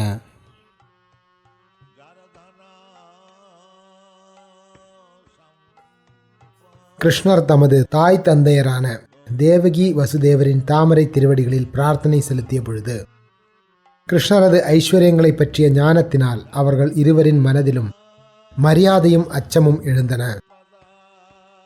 தேவகி வசுதேவಶ್ಚ விஜ்ஞாய ஜெகதீஸ்வரௌ கிருத சம்பந்தனௌ புத்ரௌ சஸ்வஜாதே ந சங்கிதௌ. தேவகியும் வசுதேவரும் தங்களை நமஸ்கரித்த மகன்கள் இருவரும், அதாவது கிருஷ்ணரும் பலராமரும் புருஷோத்தமரான முழுமுதற் கடவுள் என்பதை புரிந்து கொண்ட பொழுது அச்சத்தின் காரணத்தினால் அவர்களை ஆலிங்கனம் செய்ய இயலவில்லை. இந்த ஸ்லோகம் ஸ்ரீமத் பாகவதம் 10:44.51. கிருஷ்ணர் விஸ்வரூபத்தை வெளிப்படுத்திய பொழுது அர்ஜுனன் மரியாதை உணர்வையும் அச்சத்தையும் பெற்றான். மேலும் நண்பன் என்ற முறையில் கிருஷ்ணருடன் முன்பு அகம்பாவத்துடன் நடந்து கொண்டதற்காக அவன் மன்னிப்பையும் வேண்டினான். சகேதி மத்வா பிரசபம் யத் உக்தம் ஹே கிருஷ்ணா ஹே யாதவா ஹே சகேதி அஜானதா மகிமானம் தவேதம் மய பிரமதாத் பிரணேயேன வாபி யத் சாவஹா சார்த்தம் அசத்கிருதோசி விஹார சையாசன போஜனேஷு ஏகோ தவாப்யாச்சுதா தத் க்ஷாமயே த்வாம் அகம் அப்பிரமேயம். உம்மை என் நண்பன் என்று எண்ணிக்கொண்டு உமது பெருமைகளை அறியாமல் கிருஷ்ணா யாதவா நண்பனே என்றெல்லாம் நான் உம்மை அகந்தையுடன் அழைத்துள்ளேன். பித்தத்தினாலோ பிரேமையினாலோ நான் செய்தவை அனைத்தையும் அருள் கூர்ந்து மன்னிக்கவும். பொழுதுபோக்கான கேளிக்கையின் பொழுதும், ஒரே படுக்கையில் படுத்திருந்த பொழுதும், அல்லது உடன் அமர்ந்து உணவருந்திய பொழுதும் நான் தங்களை சில சமயங்களில் தனியாகவும் சில சமயங்களில் நண்பர்களுக்கு மத்தியிலும் அவமரியாதை செய்துள்ளேன். இழிவடையாதவரே, இத்தகைய குற்றங்களுக்காக அருள் கூர்ந்து என்னை மன்னிப்பீராக. கிருஷ்ணர் ராணி ருக்மிணியிடம் பரிகாசத்துடன் பேசிக்கொண்டிருந்த போதிலும் கிருஷ்ணர் தன்னை விட்டு சென்றுவிடப் போகிறார் என்று நினைத்த ருக்மிணி அதிர்ச்சி அடைந்தாள். தஸ்யா சுகதுக்க பயசோக வினஷ்ட புத்தேர். துவாரகையில் கிருஷ்ணர் ருக்மிணியிடம் பரிகாசம் செய்த பொழுது அவள் கவலையாலும் அச்சத்தினாலும் சோகத்தினாலும் பீடிக்கப்பட்டாள்.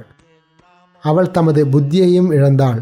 தனது வளையல்களையும் பகவானுக்கு விசிறுவதற்காக உபயோகப்படுத்தும் விசிறியையும் கையிலிருந்து நழுவ விட்டாள்.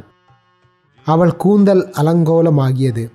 கடுங்காற்றினால் தாக்கப்பட்டு விழக்கூடிய வாழை மரத்தினை போன்று திடீரென்று மயங்கி விழுந்தாள்.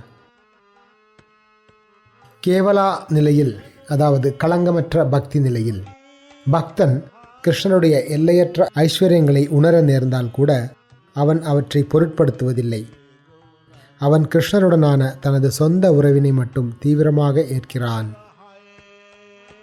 த்ரையாச்சோ உபனிஷத்பிஷ்ச சாங்கியயோகேஷ்ச சாத்வதை உபகீயமான மகாத்மியம் ஹரிம் சாமன்யதாத்மஜம்.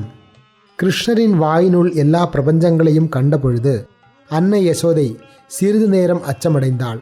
3 வேதங்களை பின்பற்றி இந்திரனையும் இதர தேவர்களையும் வழிபடுவோர் பகவானை யாகங்களின் மூலமாக வழிபடுகின்றனர். உபனிஷதங்களை படித்து அவர் பெருமைகளை புரிந்து கொண்டுள்ள சாதுக்கள் அவரை அருவ பிரம்மனாக வழிபடுகின்றனர்.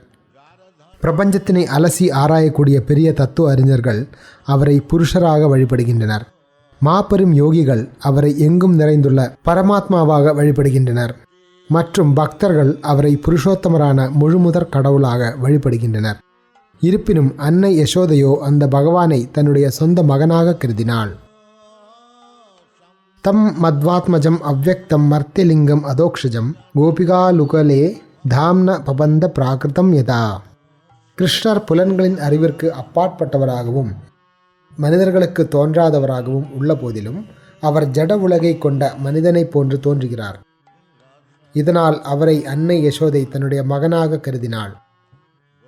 ஒரு சாதாரண குழந்தையை கட்டி போடுவதைப் போல அவள் பகவான் கிருஷ்ணரை மர உரலில் கயிற்றினை கொண்டு கட்டி போட்டாள்.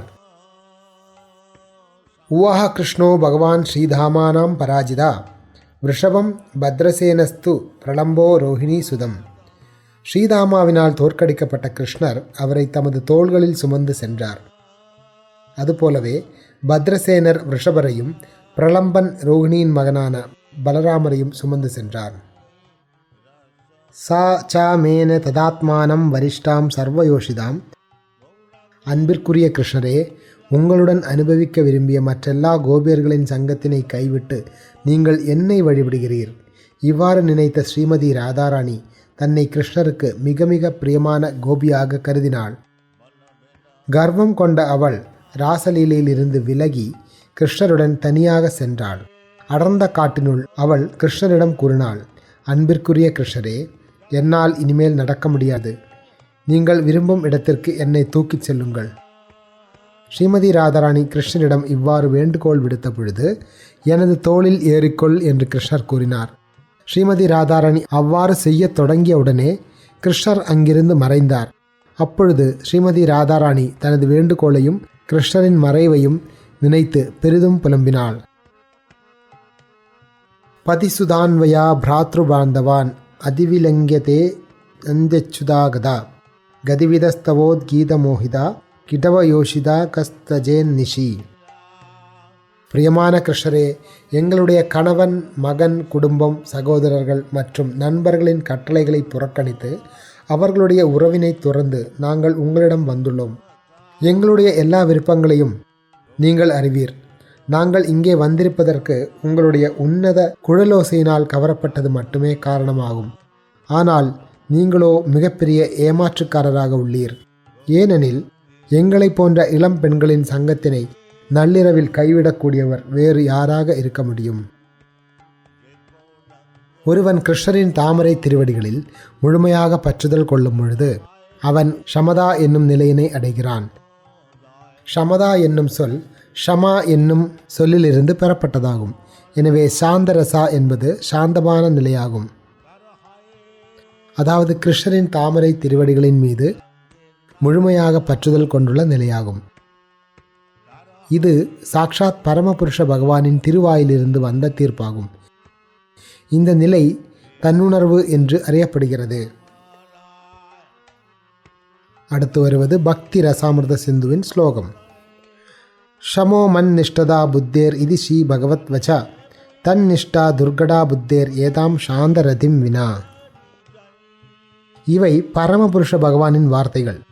ஒருவனது அறிவு எனது தாமரை திருவடிகளில் முழுமையாக நிலை பெற்று அதே நேரத்தில் அவன் நடைமுறை சேவைகளில் ஈடுபடாத பொழுது அவன் சாந்தரதி அல்லது க்ஷமா என்னும் நிலையினை அடைந்தவன். சாந்தரதி இல்லாமல் கிருஷ்ணருக்கான பற்றுதலை அடைவது மிகவும் கடினமானதாகும். ஷமோ மன் நிஷ்டதா புத்தேர் தம இந்திரிய சம்யம திதிக்ஷா துக்க சம்மர்ஷோ ஜிஹ்வோபஸ்த ஜயோத்ருதி. ஷமா அல்லது சாந்தரசா என்னும் சொல் கிருஷ்ணருடைய தாமரை திருவடிகளின் மீதான பற்றுதலை குறிப்பிடுகிறது. தமா என்றால் புலன்களை கட்டுப்படுத்தி பகவானின் சேவையிலிருந்து பிறழாமல் இருப்பது என்று பொருள்படுகிறது. திதிக்ஷா என்றால் துயரங்களை சகித்து கொள்ளுதல் என்றும், திருதி என்றால் நாவினையும் பாலுறுப்புகளையும் கட்டுப்படுத்துதல் என்றும் பொருள்படுகிறது. கிருஷ்ணருடன் தொடர்பில்லாத எல்லா ஆசைகளையும் கைவிடுவது சாந்தரசத்தில் இருப்பவரின் பணியாகும். கிருஷ்ண பக்தர் மட்டுமே அந்த தலத்தில் நிலை பெற முடியும். இவ்வாறாக அவர் சாந்தரச பக்தர் என்று அறியப்படுகிறார். பக்தன் சாந்தரசத்தின் தலத்தில் நிலை பெற்றிருக்கும் பொழுது அவன் சொர்க்கலோகங்களுக்கு ஏற்றம் பெறுவதையோ முக்தியையோ விரும்புவதில்லை. கர்மா மற்றும் ஞான பாதைகளின் விளைவுகளான இவற்றை பக்தன் நரகத்திற்கு சமமாக கருதுகிறான். சாந்தரசத்தின் தலத்தில் நிலை பெற்றுள்ளவன் எல்லா பௌதிக ஆசைகளிலிருந்தும் விடுபட்டிருத்தல், கிருஷ்ணரிடம் முழுமையான பற்று கொண்டிருத்தல் ஆகிய 2 தெய்வீக குணங்களை வெளிப்படுத்துகிறான். நாராயண பராசர்வே நகுதஷ்சன பிப்யதி சொர்க்காபவர்க நரகேஸ்வ அபிதுல்யாத் தர்சனா. புருஷோத்தமரான முழுமுதற் கடவுள் நாராயணனிடம் பக்தி செலுத்துபவன் எதற்காகவும் அஞ்சுவதில்லை. சொர்க்கலோகங்களுக்கு ஏற்றம் பெறுதல், நரகத்தில் தாழ்த்தப்படுதல், பௌதீக பந்தத்திலிருந்து முக்தி பெறுதல் ஆகியவை அனைத்தும் பக்தனுக்கு சமமாக தோன்றுகின்றன. சாந்தரசத்தின் இந்த 2 குணங்களும் எல்லா பக்தர்களின் வாழ்விலும் பரவியுள்ளன. ஆகாயத்திலுள்ள சப்தம் என்னும் குணம் எவ்வாறு எல்லா பௌதீக பூதங்களிலும் காணப்படுகிறதோ அவ்வாறே இவை எல்லா பக்தர்களிடமும் காணப்படுகின்றன. கிருஷ்ணருடனான நெருக்கம் துளியளவும் இல்லாமல் இருப்பதே சாந்தரசத்தின் சுபாவமாகும். அதே சமயத்தில் அதில் அருவ பிரம்மனை பற்றிய அறிவும் பரமாத்மாவை பற்றிய அறிவும் மேலோங்கியுள்ளது. சாந்தரசத்தின் தளத்தில் ஒருவன் தனது சொரூப நிலையை மட்டும் உணர்கிறான். ஆனால் தாஸ்யரசத்தின் தளத்திற்கு உயர்த்தப்படுபவன் புருஷோத்தமரான முழுமுதற் கடவுளின் முழு ஐஸ்வர்யங்களையும் சிறப்பாக புரிந்து கொள்கிறான். தாஸ்யரசத்தின் தளத்தில் புருஷோத்தமரான முழுமுதற் கடவுளை பற்றிய அறிவானது மதிப்பு மரியாதையுடன் வெளிப்படுகிறது. தாஸ்யரசத்தில் உள்ள பக்தன் சேவையின் மூலமாக பகவான் கிருஷ்ணருக்கு இடையறாத மகிழ்ச்சியினை வழங்குகிறான். சாந்தரசத்தின் குணங்கள் தாஸ்யரசத்திலும் காணப்படுகின்றன. ஆனால் சேவை என்பது இங்கே இணைக்கப்பட்டுள்ளன. இவ்வாறாக தாஸ்யரசத்தின் தளத்தில் சாந்தரசம், தாஸ்யரசம் ஆகிய இரண்டின் குணங்களும் உள்ளன. சாந்தரசத்தின் குணங்களும் தாஸ்யரசத்தின் சேவையும் சக்கியரசத்தின் தளத்தில் இணைந்து காணப்படுகின்றன.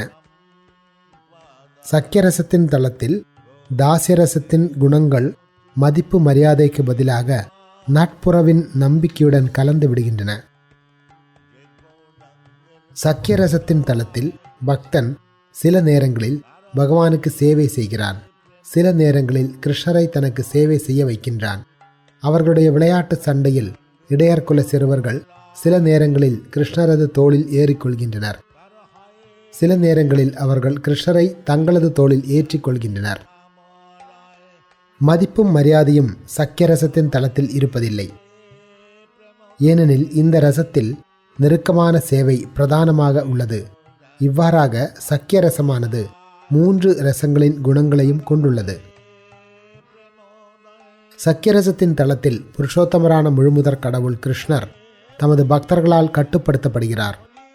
அந்த பக்தர்கள் அவருடன் நெருக்கமாக வாழ்ந்து தங்களை அவருக்கு சமமாக நினைக்கின்றனர். வாத்சல்ய ரசத்தின் தளத்தில் சாந்தரசம், தாஸ்யரசம், சக்கியரசம் ஆகியவற்றின் குணங்கள் பராமரிப்பு என்ற பெயரில் அறியப்படும் சேவையின் வடிவத்திற்கு மாறுகின்றன. தாஸ்யரசத்தில் காணப்படும் மதிப்பு மரியாதையும் வரைமுறைகளும் இன்றி செயல்படுவதே சக்கியரசத்தின் சாரமாகும். அந்த நெருக்கம் வாத்சல்ய ரசத்தில் செயல்படும் பக்தரில் அதிகரித்து அவர் பகவானை சாதாரணமான முறையில் தண்டிக்கவும் கண்டிக்கவும் செய்கிறார். வாத்சல்ய ரசத்தின் தளத்தில் பக்தன் தன்னை பகவானை பராமரிப்பவனாகவே கருதுகிறான். இதனால் பகவான் ஒரு மகனை போன்று பராமரிக்கப்படும் நபராக மாறுகிறார். எனவே இந்த ரசமானது சாந்தரசம், தாஸ்யரசம், சக்கியரசம், வாத்சல்ய ரசம் ஆகிய 4 ரசங்களின் குணங்களை முழுமையாக கொண்டுள்ளது. இதில் அதிகமான தெய்வீக அமிர்தம் உள்ளது. கிருஷ்ணருக்கும் அவரது பக்தனுக்கும் இடையிலான ஆனந்த உறவில் கிருஷ்ணர் தமது பக்தனால் கட்டுப்படுத்தப்படுகிறார். அமிர்த பெருங்கடலுடன் ஒப்பிடப்படும் அந்த பரிமாற்றத்தின் கடலினுள் பக்தனும் கிருஷ்ணரும் மூழ்குகின்றனர். இதுவே கிருஷ்ணரின் ஐஸ்வர்யங்களை அறிந்துள்ள சான்றோர்களின் தீர்ப்பாகும். இதீதிருக்ஸ்வா லீலாபீர் ஆனந்த குண்டே ஸ்வகோஷம் நிமஜ்ஜந்தம் அக்யாபயந்தம் ததீயேஷிதாஜ்ஞேஷு பக்தேர்ச்சிதத்வம் புனப்பிரேமதஸ்தம் சதாவிருத்தி வந்தே. எம்பெருமானே, நீங்கள் உங்களுடைய தெய்வீக லீலைகளினால் கோபியர்களை அமிர்த பெருங்கடலினுள் மூழ்கடிக்கின்றீர். அந்த பக்தர்களின் உணர்ச்சிகளால் நீங்கள் வெல்லப்பட்டிருப்பதாக உங்களுடைய ஐஸ்வர்யத்தை பாராட்டும் சான்றோர்கள் அறிவிக்கின்றனர். எனவே புருஷோத்தமரான முழுமுதற் கடவுளே, பூரண அன்புடன் 100கணக்கான முறை நான் எனது பணிவான வணக்கங்களை மீண்டும் மீண்டும் உங்களுக்கு அர்ப்பணிக்கின்றேன். கிருஷ்ணரின் மீதான பற்றுதல், அவருக்கு சேவை செய்தல், நட்புறவின் சகஜமான உணர்வுகள், பராமரிப்பின் அன்பு உணர்வுகள் ஆகிய அனைத்தின் நெருக்கமும் மாதுரிய அன்பின் தளத்தில் அதிகரிக்கின்றன. மாதுரிய அன்பின் தளத்தில் பக்தன் பகவானின் சேவையில் தனது உடலை அர்ப்பணிக்கின்றான். இவ்வாறாக இந்த தளத்தில் 5 ரசங்களின் தெய்வீக குணங்களும் இடம்பெற்றுள்ளன. ஆகாயத்திலிருந்து தொடங்கும் பஞ்சபூதங்களில் பௌதீக குணங்கள் ஒன்றன் பின் ஒன்றாக பரிணமிக்கின்றன. படிப்படியாக பரிணாமத்தின் மூலமாக முதலில் ஒரு குணம் வளர்கிறது. அதன் பின்னர் 2 குணம் வளர்ச்சி பெறுகின்றன. அதன் பின்னர் 3, 4 என இறுதியாக 5 குணங்களும் நிலத்தில் காணப்படுகின்றன. அதுபோலவே மாதுரிய அன்பின் தளத்தில் பக்தர்களின் எல்லா உணர்ச்சிகளும் ஒன்றாக இணைந்துள்ளன. அவ்வாறு அதிகரித்துள்ள இச்சுவை நிச்சயமாக வியப்பளிப்பதாகும். அதன் பின்னர் ஸ்ரீ சைதன்ய மகாபிரபு இறுதியாக உரைத்தார், நான் பக்தி தொண்டின் ரசங்களை பற்றிய ஒரு பொதுவான பார்வையை மட்டும் வழங்கியுள்ளேன். இதனை எவ்வாறு புரிந்து கொண்டு விரிவுபடுத்துவது என்பதை நீங்கள் சிந்திப்பீராக. கிருஷ்ணரை இவ்வாறு இடைவிடாது சிந்திக்கையில் அவரின் மீதான அன்பு இதயத்தில் தோன்றுகிறது. ஒருவன் முட்டாளாக இருந்தால் கூட பகவான் கிருஷ்ணரின் கருணையினால் தெய்வீக அன்பு பெருங்கடலின் கரையினை அவனால் அடைய முடியும். இவ்வாறு கூறிய பின்னர் ஸ்ரீ சைதன்ய மகாபிரபு ஸ்ரீல ரூப கோஸ்வாமியினை ஆலிங்கனம் செய்தார். அதனைத் தொடர்ந்து மகாபிரபு வாரணாசிக்கு செல்ல முடிவு செய்தார். மறுநாள் காலை ஸ்ரீ சைதன்ய மகாபிரபு எழுந்து வாரணாசிக்கு புறப்பட ஆயத்தமான பொழுது ஸ்ரீல ரூப கோஸ்வாமி மகாபிரபுவின் தாமரை திருவடிகளில் பின்வரும் வேண்டுகோளை முன்வைத்தார். நீங்கள் உத்தரவிட்டால் நானும் தங்களுடைய ஸ்ரீ சரணங்களுடன் வருவேன். பிரிவின் அலைகளை என்னால் பொறுத்து கொள்ள இயலாது. ஸ்ரீ சைதன்ய மகாபிரபு பதிலளித்தார், என்னுடைய கட்டளையை நிறைவேற்றுவதே உங்களுடைய கடமை. நீங்கள் விருந்தாவனத்திற்கு அருகில் வந்துள்ளதால் தற்பொழுது அங்கே செல்லுங்கள். சில காலம் கழித்து நீங்கள் விருந்தாவனத்திலிருந்து வங்காளத்தின் வழியாக ஜெகநாதபுரிக்கு வந்து அங்கே என்னை மீண்டும் சந்திப்பீராக. ரூபகோஸ்வாமியினை ஆலிங்கனம் செய்துவிட்டு ஸ்ரீ சைதன்ய மகாபிரபு படகில் ஏறினார். ரூபகோஸ்வாமி மூர்ச்சையடைந்து அவ்விடத்திலேயே விழுந்தார். தென்னிந்திய பிராமணர் ரூபகோஸ்வாமியை தமது இல்லத்திற்கு அழைத்து சென்றார். அதன் பின்னர் இரு சகோதரர்களும் பிருந்தாவனத்தை நோக்கி புறப்பட்டனர். ஸ்ரீ சைதன்ய மகாபிரபு தொடர்ச்சியாக நடந்து இறுதியாக வாரணாசியை அடைந்தார். அங்கே நகரத்தின் வெளிப்புறத்தில் சந்திரசேகரர் அவரை சந்தித்தார். ஸ்ரீ சைதன்ய மகாபிரபு தமது இல்லத்திற்கு வருவதாக சந்திரசேகரர் முந்தைய நாள் இரவில் கனவு கண்டார். எனவே அதிகாலையில் மகாபிரபுவை வரவேற்பதற்காக சந்திரசேகரர் நகரத்திற்கு வெளியே வந்து காத்திருந்தார். சந்திரசேகரர் நகரத்திற்கு வெளியே காத்திருக்கையில் திடீரென்று ஸ்ரீ சைதன்ய மகாபிரபு வருவதை கண்டார். உடனடியாக அவர் மகாபிரபுவின் தாமரை திருவடிகளில் விழுந்து வணங்கினார். மிகுந்த மகிழ்ச்சியுடன் அவர் மகாபிரபுவை தமது இல்லத்திற்கு அழைத்து சென்றார். மகாபிரபு வாரணாசிக்கு வந்துள்ள செய்தியினை தபன் மிஸ்ரரும் கேள்விப்பட்டார்.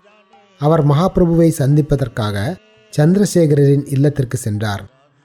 உரையாடிய பின்னர் அவர் மகாபிரபுவை தமது இல்லத்திற்கு உணவருந்துவதற்கு அழைப்பு விடுத்தார். தபன் மிஸ்ரர் ஸ்ரீ சைதன்ய மகாபிரபுவை தமது இல்லத்திற்கு அழைத்து சென்று உணவளித்தார். சந்திரசேகரர் பலபத்ர பட்டாச்சாரியரை தமது இல்லத்திற்கு உணவருந்தும்படி அழைப்பு விடுத்தார். ஸ்ரீ சைதன்ய மகாபிரபுவிற்கு உணவளித்த பின்னர் தபன் மிஸ்ரர் மகாபிரபுவின் தாமரை திருவடிகளை தொட்டு தமக்கு கருணை அளிக்கும்படி அவரிடம் யாச்சித்தார். தபன் மிஸ்ரர் கூறினார், நீங்கள் வாரணாசியில் தங்கி இருக்கும் வரை அருள் கூர்ந்து என்னை தவிர வேறு யாருடைய அழைப்பினையும் ஏற்க வேண்டாம். ஸ்ரீ சைதன்ய மகாபிரபு அறிவார். வாரணாசியில் 5-7 நாட்கள் மட்டுமே தங்குவேன். மாயாவாதி சந்நியாசிகளுடன் தொடர்புடைய எந்த ஓர் அழைப்பினையும் ஏற்க மாட்டேன். இந்த புரிந்துணர்வுடன் ஸ்ரீ சைதன்ய மகாபிரபு தபன் மிஸ்ரரின் இடத்தில் மதிய உணவை ஏற்பதற்கு ஒப்புக்கொண்டார். சந்திரசேகரின் இல்லத்தினை தமது வசிப்பிடமாக வைத்து கொண்டார். மகாராஷ்டிர பிராமணரும் அங்கு வந்தார். மகாபிரபு அவரை சந்தித்தார். மகாபிரபு அன்புடன் தமது கருணையினை அவருக்கு வழங்கினார். ஸ்ரீ சைதன்ய மகாபிரபு வந்துள்ளதை கேள்விப்பட்டு பிராமண க்ஷத்ரிய சமுதாயங்களின் மதிப்புமிக்க உறுப்பினர்கள் அனைவரும் அவரை தரிசிக்க வந்தனர். ஸ்ரீ ரூபகோஸ்வாமியின் மீது மாபெரும் கருணை வழங்கப்பட்டது. நான் இவ்விஷயங்கள் அனைத்தையும் சுருக்கமாக வழங்கியுள்ளேன். இந்த விளக்கங்களை யாரெல்லாம் நம்பிக்கையுடனும் அன்புடனும் கேட்கிறார்களோ அவர்கள் நிச்சயமாக ஸ்ரீ சைதன்ய மகாபிரபுவின் தாமரை திருவடிகளில் பிரேமையினை வளர்த்து கொள்வர். ஸ்ரீ ரூபா மற்றும் ஸ்ரீ ரகுநாதரின் தாமரை திருவடிகளில் வேண்டி அவர்களின் கருணையை எப்பொழுதும் விரும்பி கிருஷ்ணதாசனாகிய நான் அவர்களது அடிச்சுவடுகளை பின்பற்றி ஸ்ரீ சைதன்ய சரிதாமிர்தத்தை விளக்குகின்றேன். பிரயாகையில் ஸ்ரீ ரூபகோஸ்வாமிக்கு மகாபிரபு எடுத்துரைத்த பக்தி தொண்டின் விஞ்ஞானத்தினை விளக்கக்கூடிய ஸ்ரீ சைதன்ய சரிதாமிர்தம் மத்திய லீலை 19வது அத்தியாயம் இத்துடன் நிறைவடைகிறது.